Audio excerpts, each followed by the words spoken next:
नमस्कार। मैं वसंत रावल। आज मैं आपको बताने आया हूं सुकर्मा योग के बारे में। ज्योतिष शास्त्र के अंदर पंचांग का बहुत ज़्यादा महत्व होता है और पंचांग के 5 अंग होते हैं: तिथि, वार, नक्षत्र, योग और करण। हमारी ये जो सीरीज चल रही है ये योगों की सीरीज चल रही है और योगों का सबसे ज़्यादा महत्व मुहूर्त शास्त्र में किया जाता है। मुहूर्त शास्त्र के 5 बड़े बड़े ग्रंथ हैं जिसके नाम है मुहूर्त मार्तंड, मुहूर्त गणेश, मुहूर्त पारिजात, मुहूर्त चिंतामणि, मुहूर्त धर्म सिंधु। ये सब मुहूर्त शास्त्र के बड़े बड़े ग्रंथ हैं और इन ग्रंथों में योगों के बारे में काफ़ी गहन जानकारी, काफ़ी विस्तृत जानकारी दी गई है। फिर से टॉपिक पे आते हैं। हमारा ये जो योग है 7वें नंबर का योग है सुकर्मा योग। योग के नाम से ही पता चलता है सुकर्म यानी कि अच्छे कर्म करने का योग। ज्योतिष शास्त्र के अंदर ऐसा कहा गया है कि जो व्यक्ति ने अपने पिछले जन्म के अंदर बहुत ज़्यादा अच्छे कर्म किए होते हैं, यानी कि धर्म, आध्यात्म और परोपकार के बहुत ज़्यादा अच्छे कर्म किए हो, उसका जन्म सुकर्मा योग में होता है।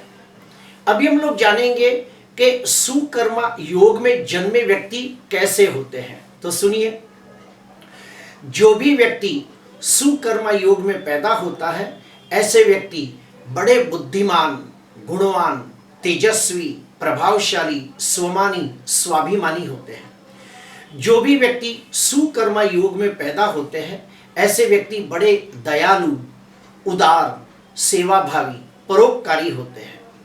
जो भी व्यक्ति सुकर्मा योग में पैदा होता है ऐसे व्यक्ति धार्मिक, आध्यात्मिक, विद्वान, ज्ञानी और धर्म के प्रति आस्था रखने वाले, ईश्वर के प्रति अटूट श्रद्धा रखने वाले, ज्ञानवर्धक, धार्मिक, आध्यात्मिक वीडियो देखने वाले, उनको ज्ञान प्राप्त करना बड़ा अच्छा लगता है। ऐसे व्यक्ति गुरु, ब्राह्मण, साधु, संत, महात्मा को मान, सम्मान, आदर, सत्कार देने वाले लोग होते हैं। आइए और भी गहराई से जानने का प्रयास करते हैं। पहले मैं आपको ये बता दूं कि ये जो 27 योग है इसके अंदर 14 योग बहुत ही शुभ माने गए हैं और इन 14 योगों के अंदर आप कोई भी शुभ कार्य, मांगलिक कार्य कर सकते हैं। 5 योग मध्यम है और 8 योगों को बिल्कुल अच्छा नहीं माना गया है। तो आइए गहराई से जानने का प्रयास करते हैं। 27 योगों के अंदर जो 14 योग है ये बहुत ही शुभ योग माने गए हैं और उसके नाम है प्रीति योग, आयुष्मान योग, सौभाग्य योग, शोभान योग, सुकर्मा योग, वृद्धि योग, वज्र योग, सिद्धि योग, शिव योग, सिद्ध योग, साध्य योग, शुभ योग, शुक्ल योग और ब्रह्मा योग। ये जो 14 योग है इसे बहुत ही शुभ योग माना गया है। इस 14 योग के अंदर आप कोई भी शुभ कार्य कर सकते हो, कोई भी मांगलिक कार्य कर सकते हो और उसमें बड़ा लाभ होता है। अभी आएंगे 5 मध्यम प्रकार के योग जिसके नाम है ध्रुव योग, हर्षण योग, वर्यान योग, परीग योग और ऐन्द्र योग। अभी 8 कौन से अशुभ योग है तो वो भी सुन लीजिए। विषकुंभ योग, अतिगंड योग, ध्रुति योग, शूल योग, गंड योग, व्याघात योग, व्यतिपात योग और वैधृत योग। ये 8 योग बहुत ही अशुभ माने गए हैं। अगर कोई भी बच्चे का जन्म इस 8 योग के अंदर हुआ हो तो उसके पैदा होते ही उसकी जनन शांति करने को कहा जाता है और वो जब बच्चा 15 साल का हो जाए तो ये पूजा फिर से एक बार करनी चाहिए। क्यों? क्योंकि एक पूजा का जो फल है वो 15 साल तक प्राप्त होता है। फिर 1 साल में पूजा की तो फिर 15 साल के बाद फिर से एक बार पूजा करनी चाहिए। अगर मान लो कोई व्यक्ति ने अपने बच्चे की 1 साल में और 15 साल में पूजा न की हो तो उसका क्या दुष्परिणाम होता है वो सुनिए। बच्चा जन्म से लेके 8 वर्ष तक शारीरिक दृष्टि से हमेशा नरम गरम रहता है, यानी कि बार बार बीमार पड़ता है, क्योंकि उसका इम्यूनिटी पावर कमजोर होता है। उसके बाद वो बच्चा जब 12 साल का हो जाता है तो 12 साल के बाद जैसे जैसे बड़ा होने लगता है, धीरे धीरे उसका पढ़ाई में से ध्यान कम होने लगता है।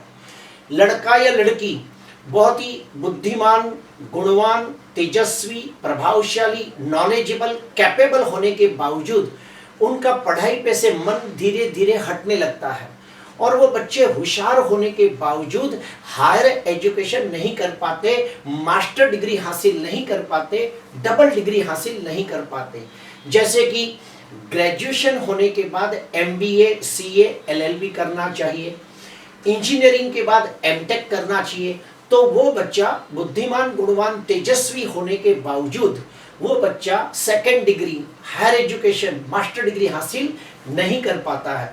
तो मेरी सलाह है कि जो भी बच्चे इन 8 योग में पैदा हुए हो, तो उसके माँ बाप ने उसका पूजा पाठ 1 साल की उम्र में करना चाहिए और फिर 15 साल की उम्र में करना चाहिए। और अगर कहीं बाद में पता चल गया, 8-10 साल की उम्र में पता चल गया, तो भी आप फटाफट एक बार कर लेना। अभी हम लोग और गहराई से जानने का प्रयास करते हैं कि जो सुकर्मा योग है उसमें अगर कोई बच्चे पैदा होते हैं तो उनमें कौन कौन सी खूबियां होती हैं, वो हम जानने का प्रयास करेंगे। तो सुनिए, जो भी बच्चा या जो भी व्यक्ति सुकर्मा योग में पैदा होता है, ऐसे व्यक्तियों को वेद, शास्त्र, पुराणों का ज्ञान प्राप्त करना अच्छा लगता है। ऐसे व्यक्तियों को धार्मिक, आध्यात्मिक, ज्ञानवर्धक वीडियो देखना बहुत अच्छा लगता है।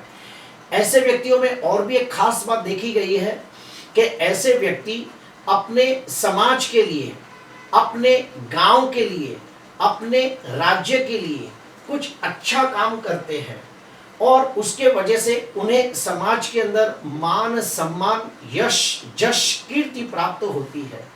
ऐसे व्यक्ति अपने गांव के लिए, अपने राज्य के लिए, अपने क्षेत्र के लिए कोई ना कोई कल्याणकारी काम करते हैं, यानी कि समाज के उत्थान के लिए, समाज के उद्धार के लिए कोई अच्छा काम करते हैं, जिससे जनता को फायदा होता है, जन कल्याण को लाभ होता है, और बदले में उनकी लोकप्रियता बहुत बढ़ती है और उन्हें मान, सम्मान, पद, प्रतिष्ठा भी प्राप्त होती है।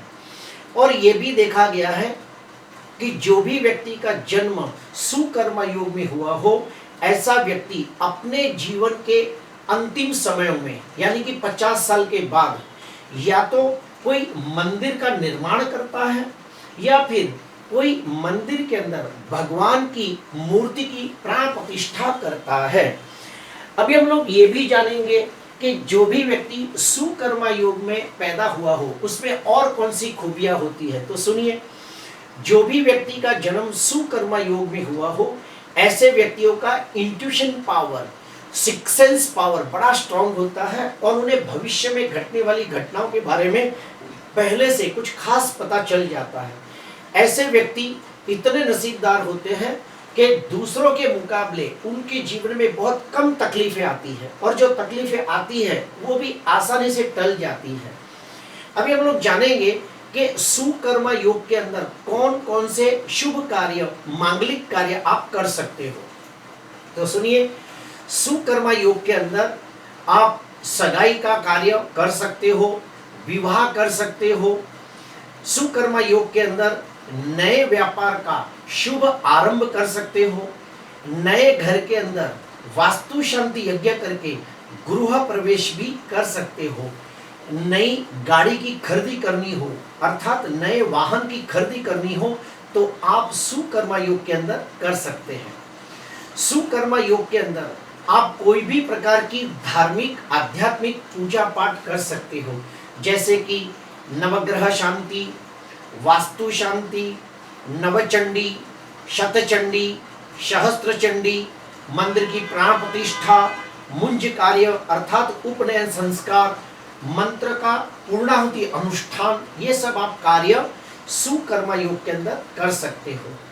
सुकर्मा योग बहुत ही शुभ पवित्र माना गया है, उत्तम कक्षा का योग माना गया है।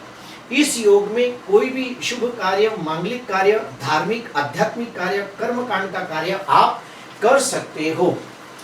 अगर किसी व्यक्ति का जन्म सुकर्मा योग में हुआ हो तो और एक स्टेप अंदर जाके हम स्टडी करेंगे कि मान लो जो भी व्यक्ति का जन्म सुकर्मा योग में हुआ हो और उसकी जन्म कुंडली के अंदर सूर्य ग्रह स्वगृही, मित्र क्षेत्री, उच्च का होकर केंद्र, त्रिकोण या दूसरे 11वें भाव में बैठा हो तो ऐसे व्यक्ति कम मेहनत और बुद्धि के द्वारा ज्यादा धन कमाने वाले लोग होते हैं।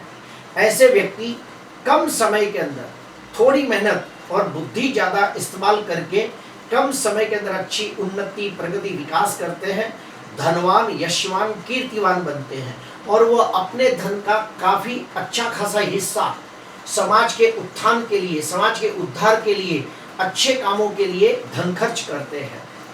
ऐसे व्यक्तियों को जन्म से ही सर्व प्रकार के सुख साधन प्राप्त होते हैं, समृद्धि प्राप्त होती है और उनको अपने जीवन के अंदर हर प्रकार का भौतिक सुख, सांसारिक सुख, पारंपरिक सुख, वैवाहिक सुख प्राप्त होता है और समाज के अंदर पद प्रतिष्ठा पूर्वक जीवन व्यतीत करते हैं।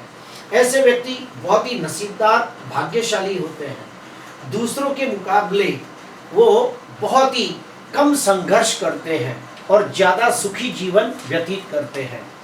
अभी हम लोग जानेंगे और एक स्टेप अंदर जाके कि मान लो किसी व्यक्ति का जन्म सुकर्मा योग में हुआ है तो उसे अपने जीवन को और बेहतर बनाने के लिए क्या करना चाहिए। तो जिसका भी जन्म सुकर्मा योग में हुआ हो और उसकी कुंडली के अंदर सूर्य कुंडली का कारक ग्रह बनकर, योग कारक ग्रह बनकर अगर शुभ स्थिति में बलवान हो तो ऐसा व्यक्ति सूर्य का रत्न माणिक्य धारण कर सकता है। जो व्यक्ति का जन्म सुकर्मा योग में हुआ हो और ऐसा व्यक्ति अगर आर्थिक दृष्टि से उन्नति, प्रगति, विकास न कर पाता हो, उसके जीवन में बहुत सारा संघर्ष हो, उसे सुखों की प्राप्ति न होती हो तो कौन सा उपाय करे। तो ऐसे व्यक्ति को हर महीने की पूर्णिमा तिथि के दिन सत्यनारायण भगवान की पूजा करनी चाहिए तो उन्हें बड़ा लाभ होता है। वो लोग अगर रोज सूर्य को अंजलि चढ़ाए, अर्थात एक तांबे के लोटे में पानी भर के उसमें दुर्वा रख के अगर रोज सूर्य को अर्घ प्रदान करे और 27 बार गायत्री मंत्र करे तो भी उन्हें बड़ा लाभ होता है। जिसका भी कुंडली के अंदर सुकर्मा योग हो और मान लो उनकी कुंडली के अंदर सूर्य नीच राशि में निर्बल हो, सूर्य राहु के साथ सूर्य ग्रहण योग बनाता हो, सूर्य 6वें, 8वें, 12वें भाव में शनि से पीड़ित होता हो तो ऐसे व्यक्तियों को सूर्य को रोज अर्घ देना चाहिए, गायत्री मंत्र का अनुष्ठान करना चाहिए और उन लोगों को रविवार के दिन नवग्रह शांति पूजा करके सूर्य की आहुति ज्यादा देनी चाहिए। अगर मान लो कोई व्यक्ति धनवान हो, यशवान हो, कोई करोड़पति हो और उसका जन्म सुकर्मा योग में हुआ हो तो उन्हें अपने जीवन को और बेहतर बनाने के लिए क्या करना चाहिए, विष्णु याग नाम का बड़ा पूजा करना चाहिए तो उन्हें बड़ा लाभ होता है। आपकी जानकारी के लिए बता दूं कि जो सुकर्मा योग है उसके भगवान है विष्णु, अर्थात सुकर्मा योग में जो भी व्यक्ति पैदा हुआ हो उसे विष्णु भगवान की ज्यादा पूजा करनी चाहिए, अर्थात विष्णु सहस्त्र नामावली का पाठ करे, विष्णु याग करे, सत्यनारायण भगवान की पूजा करे। ये सब करने से उन्हें बड़ा लाभ होता है। एकादशी का व्रत करे। जिसका भी सुकर्मा योग में जन्म हुआ है उनके ग्रह देवता है सूर्य। मेरा कहने का भावार्थ ये है कि जिसका भी सुकर्मा योग में जन्म हुआ हो और अगर उसकी कुंडली में सूर्य स्वगृही, मित्र क्षेत्री, उच्च का होकर केंद्र, त्रिकोण या दूसरे 11वें भाव में बैठा हो तो उसके सुख के अंदर 3 गुना ज्यादा वृद्धि हो जाएगी। और ठीक उसके विपरीत जाते हैं, किसका जन्म सुकर्मा योग में हुआ हो और सूर्य नीच का हो, राहु के साथ सूर्य ग्रहण योग करता हो, शनि के साथ संघर्ष योग करता हो, सूर्य 6वें, 8वें, 12वें भाव में हो तो सुकर्मा योग का जो शुभ फल है वो कम हो जाता है। तो ऐसे व्यक्तियों को हो सके तो सूर्य का मंत्र ओम ह्रीम सूर्याय नमः, ओम ह्रीम सूर्याय नमः, ये मंत्र का रोज 108 जाप करना चाहिए, सूर्य को अर्घ प्रदान करना चाहिए, गायत्री मंत्र का 1.25 लाख मंत्र का अनुष्ठान करना चाहिए। तो उन्हें बड़ा लाभ होता है। प्रिय दर्शकों, आज मैंने आपको सुकर्मा योग के बारे में काफ़ी सारी जानकारी दी कि जो भी व्यक्ति सुकर्मा योग में पैदा होता है, ऐसा कहा गया है, वेदों में कहा गया है, ग्रंथों में कहा गया है कि वो व्यक्ति ने अपने पिछले जन्म के अंदर बहुत अच्छे कर्म किए होंगे, पूजा पाठ, होम हवन, दान पुण्य, यात्रा, तीर्थ यात्रा, ऐसे सात्विक आध्यात्मिक कार्य किए होंगे, तब जाके उसके इस जन्म के अंदर उसे सुकर्मा योग की प्राप्ति होती है। इसलिए इस जन्म के अंदर वो दूसरों के मुकाबले बहुत ही सुखी होते हैं। बचपन से ही उन्हें माँ बाप का बहुत अच्छा प्यार मिलता है, माँ बाप के द्वारा उसे बहुत अच्छे संस्कारों की प्राप्ति होती है, माँ बाप के द्वारा उसे पता चलता है कि अच्छा क्या है, बुरा क्या है, क्या करना क्या नहीं करना, ये सब संस्कार उसे अच्छी परवरिश दी जाती है। फलस्वरूप वो सोच समझ के अपने कर्मों का चुनाव करते हैं और उसी वजह से वो इस जन्म के अंदर दूसरों से ज़्यादा सुखी देखे गए हैं। और एक बात मैं आपको बताता हूँ, जो भी व्यक्ति का जन्म सुकर्मा योग में हुआ हो और अगर वो व्यक्ति धार्मिक आध्यात्मिक कार्य ज़्यादा करे, यानी कि पूजा पाठ करे, होम हवन करे, यात्रा तीर्थ यात्रा करे, दान पुण्य करे, अच्छे वेद शास्त्र पुराणों का ज्ञान प्राप्त करे, तो उसके जीवन के अंदर उसका सुख 3 गुना ज़्यादा बढ़ जाता है और उसको समाज के अंदर भी मान सम्मान, पद प्रतिष्ठा, यश जश कीर्ति प्राप्त होती है। तो प्रिय दर्शकों, आज के लिए बस इतना ही। अगर आपको अच्छा लगा हो तो ज़रूर लाइक करना, सब्सक्राइब करना। नमस्कार।